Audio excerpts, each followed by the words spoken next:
Is there a message of necessity at the desk? There is a message of necessity at the desk. Move to accept the message of necessity.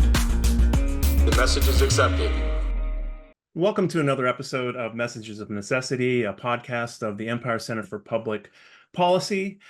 Today, it's being hosted by me, Cam Macdonald, Adjunct Fellow at the Empire Center and Legal Director at the Government Justice Center. And we're going to be talking about where the rubber meets the road when it comes to public policy decisions and mandates from the state.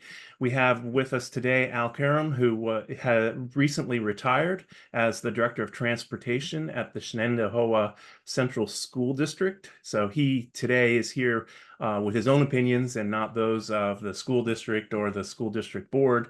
Shenendehowa is one of the largest districts in the capital region that is also known as Shen. So we're going to use that short form so I can speak more clearly through all of this. As a way of background, what we're going to be talking about today is a mandate that was passed in 2022 that is going to make it necessary for school districts to buy only zero-emission buses beginning in 2027, and all school buses must be zero-emission by 2035. That is a pretty major undertaking in light of the fact that, according to the state, there are 50,000 school buses in the state of New York, and Empire Center's Ken Girardin recently estimated that the cost of replacing those buses over the next 11 years will approximate $9 billion, $8.9 billion. So we're here today to talk to Al about Shen, his experiences there, what Shen is like, what they will be encountering as an example of what a school district's facing under this mandate. So welcome, Al. Morning. Thank you for the invite.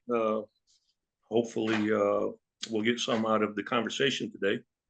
Sure. So why don't you start by giving us all a little bit of a description of Shen, its transportation needs, what it's like, the size of the school district, the way the buses work every day at Shen. Sure. So Shen is the fourth largest publicly owned school bus fleet in the state of New York. We have about 217 school buses. The majority, about 160 something, are the Type C. Those are the large 66, 72 passengers. We have around maybe 60 buses, 50 some odd buses, the Type A, the smaller buses, and 5 Suburbans. The fleet on average travels about 2.1 million miles per year. We transport to over 40 some odd schools in the capital region. We also transport, this is public and private school students, around 10,000 students. We have a staff of around 270 employees, maybe a little bit less now because of the driver shortage, probably around 250, 260. We have 2 shifts of mechanics to maintain the buses and keep them in tip-top shape. These are individual routes now. We have close to 700 individual routes that we run day in and day out. And since the pandemic, we've been operating with severe driver shortage, but we have an outstanding team that has been able to provide the services for our students. Even though we're short drivers, we've been able to gab that through the capacity that we built in intentionally through our routing system.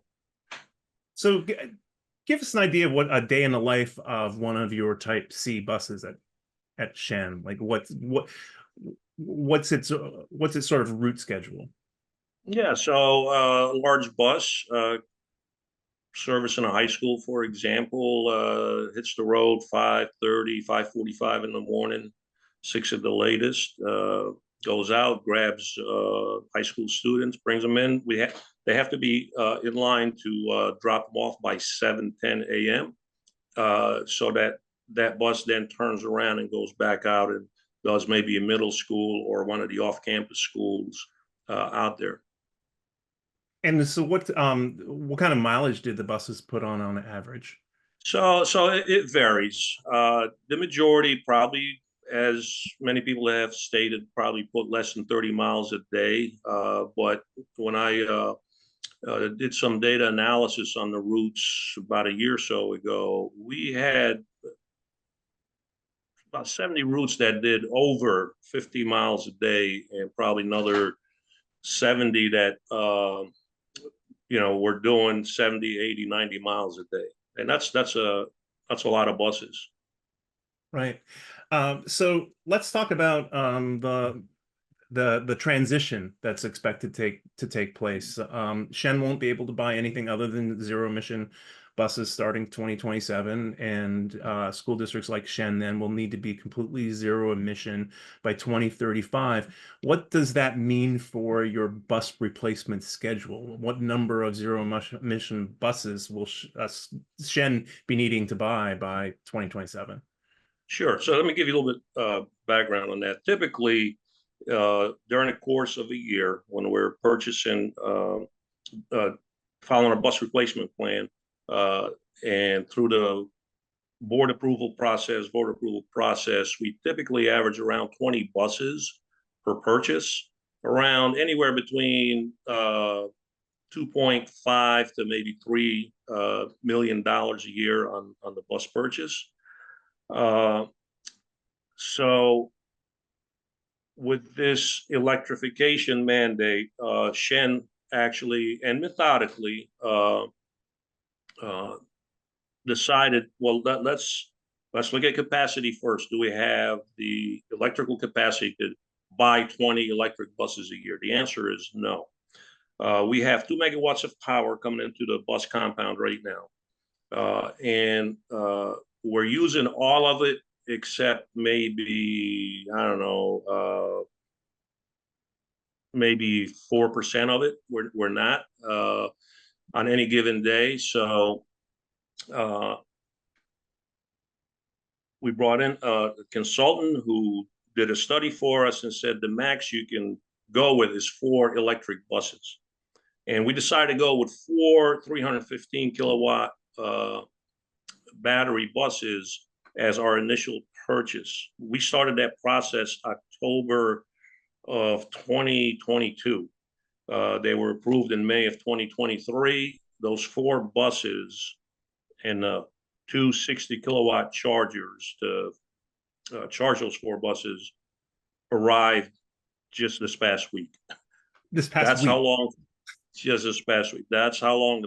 The bus vendors no longer do what they did in the past. In the past, as a director, I would put in a letter of intent to purchase X number of buses for X number of dollars off the, you get that off the OGS contract, and you give that to the vendor that early in the process, contingent upon board and voter approval. And when the bus proposition passes, those buses were typically in our hands that August. So that's how quickly we would get our buses.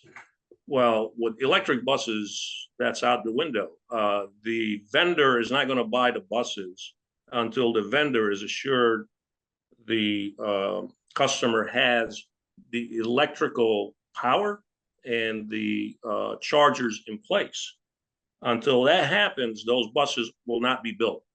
So now you juggle this process for a very, very long time. And as you may already know, when it comes to construction, there's a whole set of steps or different process you got to follow. And you're at the mercy of all kinds of different people. SCD, for example, for construction. And then of course, districts are going to take advantage of whatever, quote, free money, which we know it's not free, that's out there. Well, there's a process for that. And here's an example. The 2 chargers is what held us up for this long period of time. Why? Because we had to follow the NYSERDA plan to get some of that money to offset the cost for those 2 chargers. Well, their process does not align with the district's needs and the district replacement plan that we have to have in place. So that's thrown the whole process upside down. And add a third one to it, that's the EPA, right? You got to submit for that money. You can't just leave things on the table. Well, their timeline and their process is also totally different. Everybody's timeline suits them. It doesn't suit the school district bus replacement transition plan, period. They can say whatever they want. I'm telling you, I've been at this for several years now. It doesn't work. So you've gone from so in this situation, typically for the listeners or our viewers who aren't completely familiar with New York's process, school budgets are voted on in May. Bus propositions are put before the voters in May. So you would get approval to buy your diesel or gasoline buses in May and have them by August. Now the school bus proposition includes buses plus the requisite infrastructure, which are the charging stations and whatever other electrical work needs to be done. And you now have this process where, in order to make these things affordable, school districts are saying we need money from the EPA and the state through NYSERDA, and we need to wait for that before we put the chargers in. And then once we have the chargers in, we can get the buses. And so a process so buses that were voted on in May of 2023 were delivered in August of 2024 at Shen.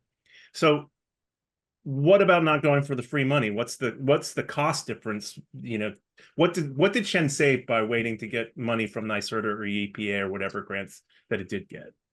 So for the school buses, we bought 4 at approximately $494,000 each for those 4 buses, and we received $882,000 grant to offset the cost for those 4 buses combined.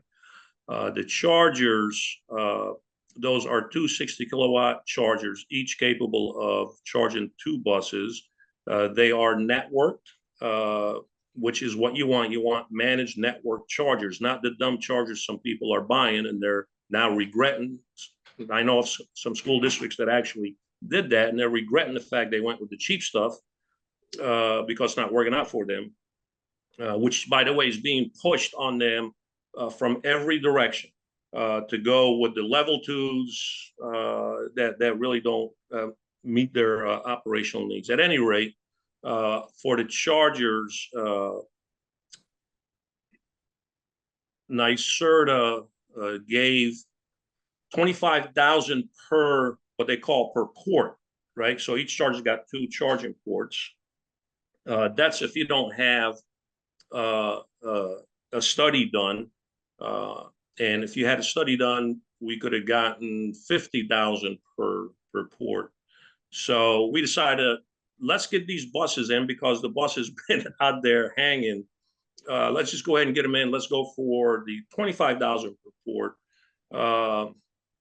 So we ended up getting the $100,000 from NYSERDA for those 2 chargers. And here's the absurdity of it, right? So part of the rules to get the charger voucher money, you can buy the chargers, but you cannot install them. I don't understand how that makes any sense if the state is pushing us to electrify the fleet. It makes absolutely no operational sense, no business sense, no any kind of sense to say you can buy them, just don't install them. We're going to buy them, we're going to eat the cost whether you approve it or not. We're going to have to pay either the full price or some of them. So that's some of the absurdity with their roadmap. I once called it a roadmap to nowhere because it is a roadmap to nowhere. I found out some of the things that they wanted from us for those chargers is not in the roadmap. For example, they said the chargers got to be Energy Star certified. Well, that's not in your roadmap. I followed your roadmap. I submitted the paperwork on behalf of the district, and I didn't hear nothing. I send them a nasty email, and I get that back. Oh, you got to show us that the chargers you want are Energy Star. So I do that. and I showed him its Energy Star. Next, they say, oh, sorry, but they also have to be on the EPRI, the EPRI. Don't ask me what the acronym is. It's a energy something or energy producer something or another. I don't know. I forgot what the EPRI stand for, but it's this big, huge. It's an organization, by the way, EPRI.org, EPRI.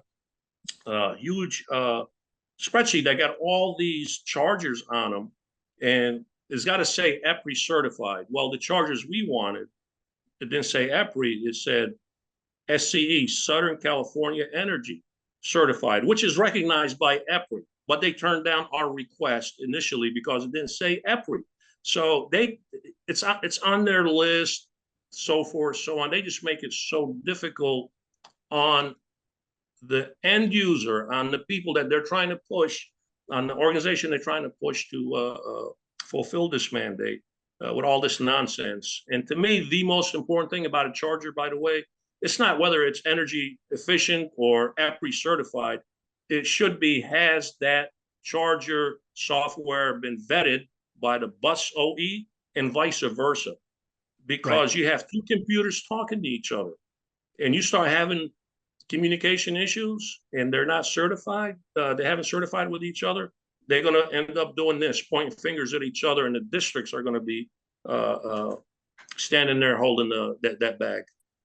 So what was the delay caused by you needing to go back and forth with the first Energy Star and then the EPRI certification? Well, so on their website and their documents, it says 2 weeks from the time you submit until you get a decision. Not unless there's, quote, an issue. Okay, well, 2 weeks came and went. I didn't hear nothing. I didn't hear it. So I sent them an email. They said, oh, they had a problem with their, I don't know, email service, whatever, document service, whatever. So, okay, we'll let you know shortly. And shortly they come back and say, oh, you didn't have the Energy Star certification. Oh, it's not on the EPRI. And that took another week of nasty emails back and forth to show them it's on your, it is on the EPRI. This is what we're asking for. So it probably took from start to finish, a couple of months to get all that done. But that's 2 months of delays. Right. So, and I think it'd be helpful to clarify for viewers and listeners that when you're talking about the managed charging, you're talking about chargers that are running software that identify issues, so that if you don't have that, if you buy the cheaper system, the shortcut system, you can have drivers show up to start their route at 5:30 in the morning and realize something had not gone right with charging overnight, and they don't have a fully charged bus for their runs. So that's correct. I'm going to change the topic a little bit to get to what you've hinted at here, is that Shen only had capacity for 4 buses. You've got 217 that need to be replaced. What does that mean for Shen just on the electric school bus as far as the infrastructure that's required? So in a nutshell, and at the end of the day, Shenendehowa Central School District is going to require a substation to be built on that campus to handle that kind of power distribution. You're looking probably price tag, I don't know, $25–30 million to do that. Whether that's aidable or not, I don't know. That's above my pay grade. But that's a lot of money, regardless, taxpayer money, right? So how is Shen going to gap that from now, right? So right now, Shen cannot purchase any more electric buses. So the past year, we've had several meetings with National Grid, that's who our utility provider is, to see what else they can do. One of the things that we've talked about is a flexible, it's a flexible plan called flexible management or something or like that, to where currently during the summer, there's about 1.4 megawatts of electrical capacity from the distribution station, which is about 3 miles or so from the campus at Shen. that National Grid would allow us to tap into and use. Here's the caveat, though. If on those days, this is summertime, by the way, we run close to 70 some odd buses during the summer, much bigger than most districts run during the school year. So if during the summer there's a heat wave and the utility needs that 1.4 megawatts back, well, they can turn that off on us and use it to manage the electrical load. Wintertime, it's much better. There's about a 4 megawatt overhead available. So what does that mean when it comes to the bus replacement to go electric? If that, by the way, we've been talking back and forth now for several months on this, and no decision has been made yet. They're still, quote, working out the plan. Until that plan is worked out to actually understand it, Shen cannot move with the bus replacement.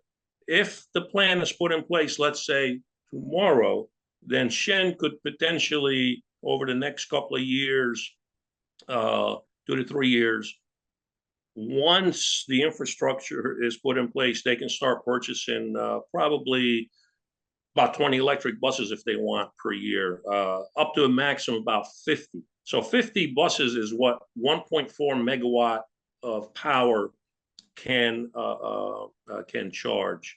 And the idea is if we were to tap into this overhead, that will gap what Shen is doing for right now to continue moving towards the 2035 mandate.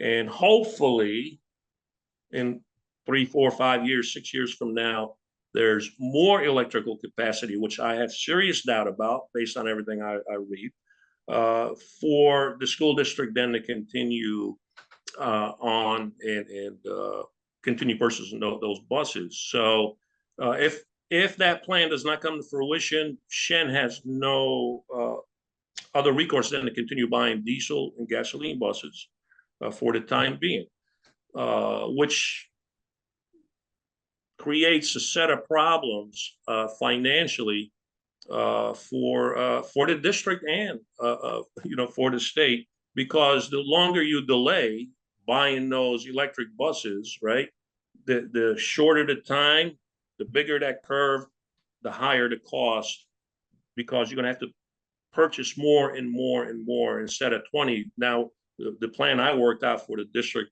there are a couple, 2, 3 years where they'll be buying 30, 35 electric buses to meet that mandate of 2035. That's a lot of money.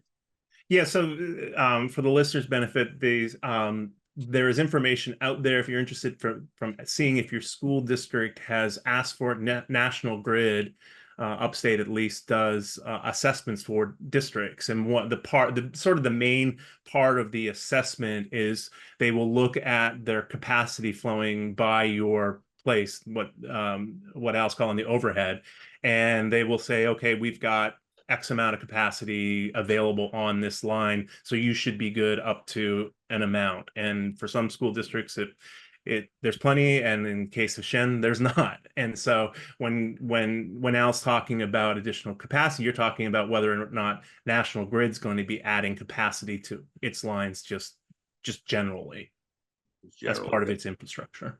So one last topic then. What have you discussed operations with early adopters and how what their electric school bus experience has been, and the upsides or downsides for a district like Shen once it starts going forward? Or you even have, well, you wouldn't have experience from your 4 buses because they just got there and you're retired. So did you get any information from others about just putting these buses into operation? Yes, and it depends who you talk to and what their personal feelings are as to what kind of answer you're going to get back. I can tell you, those that are honest about the process and honest about the operational capabilities of these buses will tell you they've had nothing but a horrible experience. That's true for local people here. That is true for people in Massachusetts. That is true for people in California. I've read many different reports, news stories about electric buses, different schools, different operations, even on the transit side of the house. I've done a lot of reading on that. And I would say 3-1. They say no. We are having problems with them. I won't mention a district, and I won't mention any names, but there is a district that has several electric buses. And in talking with the rep for that district, I'm told that 20% of that small electric fleet is constantly down. So when I hear that number, when I was at Shen, and I would look at the fleet of 217 buses, I would say, okay, so what's 20% of buses being down? What does that mean for Shen? If we were 100% electric, to Shen, that's almost 50 buses that will not be running on any given day. You cannot run and meet the mission for Shenendehowa with 50 buses down because of either bus issues or charger issues.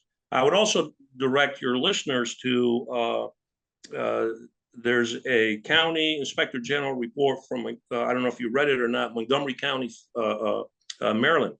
They have the largest fleet, one of the largest fleets in the country, and of 350 buses. And that county, they work on a county basis, unlike us up here in New York, decided to go all electric within a 5-year period. They had a lot of problems with their initial buses. I don't know, 30, 40, 50 buses. However, I think maybe 80 buses. They're up to 200 now, the electric buses. But between February 22 and March of 24, they had 280 instances where either the buses or the chargers weren't working and couldn't cover their routes. And 180 of those 280 instances, those buses were down on average 13 days. That's insane.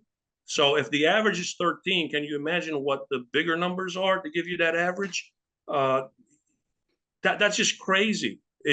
With diesel buses, gasoline buses, it's unusual for us to have 3 or 4 buses that are out that long. Typically, our buses are in and out of the shop same day. That's about 88% of the time. The other or the rest of the percentage is probably a couple of days, maybe 3 days. They're back on the road. You cannot run an operation if your electric buses are down 13 days on average. Those aren't my numbers. Look it up, the IG report for Montgomery County School District. I think I did see that. And the other issue that they had was you cannot actually get your hands on buses. They're not, the production's not meeting the demand these days. That's correct. So on that issue, to your knowledge, is this an issue of these buses being sort of retrofitted onto existing designs? Like they're not designed, listeners probably may not know that these aren't designed from the ground up like a Tesla, right? They are these retrofitted onto existing bus structures. Is it just an issue of new technology, or is there something fundamentally flawed with the way this has worked?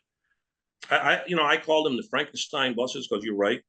They weren't purpose designed from the ground up. But then again, to be fair and transparent, from my perspective, electric buses have been around probably 15 years, 20 years or so, especially on the transit side. But everything you read about the transit side, they have problems. For all these years, they've had problems. From maintenance, from cost increases, you name it, they've had problems. Charging issues, what I see today is that everybody's pushing the things that don't matter to an operational person like me. I don't care if the bus is quiet or noisy. That's immaterial. Can it get the job done? Can I get those kids, which, by the way, is what we're supposed to be about, getting them to school and bringing them home safely. Not about whether the driver likes driving it or whether the children think it's cool because it's quieter. No, is it going to be available? Is it safe? Is it going to be available to get those kids to and from? And what I'm seeing right now is no. You're familiar with WRI, right? World Resource Institute.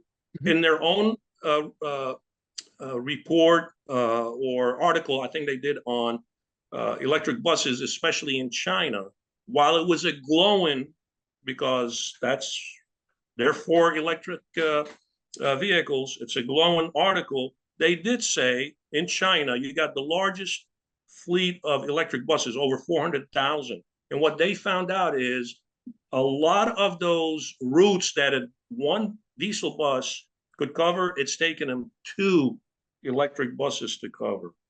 So again, I look at that and I look at Shen. If that's the case, and we're going to be forced into adding more spare buses, number one, we don't have the drivers for them, but let's say we add more spare buses, where are we going to put them? We're landlocked.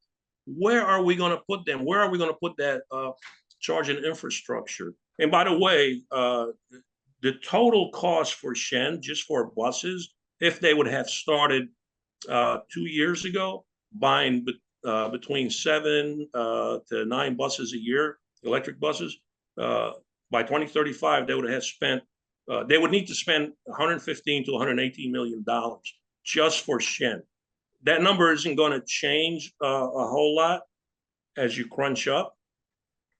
The more you crunch up, the more you're going to pay per year, because you're going to need more buses to buy per year to meet the mandate. That's a lot of money. We're not even talking the infrastructure, tearing up the lot, putting in conduits, wires, doing all that to prepare for the buses and their charging stations.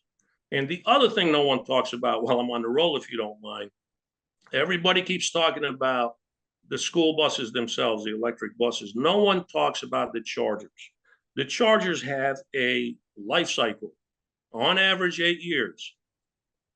I shared with you one charger costs $96,000. I don't see those numbers coming down. I'm 67 years old. I've never seen anything come down in price, not unless the last item that was broken on the shelf, right? So that's a lot of money, right, that the districts are going to have to budget for once all this, quote, free money is gone and we're, quote, fully electrified. Those chargers are going to have to be changed out like you change out buses forever. So while on one side they say, oh, the electric buses don't need a whole lot of maintenance, you're going to save money on that. Yeah, but you're not talking about the other money that's going to be spent on charger, on maintenance. Those chargers are going to have to be maintained. And the last thing I'll mention is there isn't one employee right now that knows high power, that knows school transportation, especially buses, and that knows internet connectivity, computer connectivity, all that. You don't have that employee who you're going to need to service the fleet of all electric buses and chargers. That person doesn't exist, and no one is talking about it, right? We have to produce those kinds of employees to keep that system running. And we're talking about hundreds of school districts who will need those employees. Hundreds of schools. And just I'll finish up with this, and we'll sign off. Thank you very much, Al. But I did obtain records from a Western New York school district that only has 20 buses, and they are planning on $1.1 million of electrical upgrades and $450,000 of charging infrastructure for just predicted 20 buses, 10 chargers and 20 buses. So this is real money for people, no matter what the size of their school district and the number of their buses. And it's a fairly significant charge that's coming down the pike if this mandate stays in place. So with that, I'm Cam Macdonald. It's been a pleasure being with everyone here today on Messages of Necessity. If you have a chance, can you please just subscribe and rate us and give us a 5-star review? Thank you. For more news and analysis, visit our website and sign up for email updates at empirecenter.org. Follow us on Twitter, Facebook, and LinkedIn at Empire Center.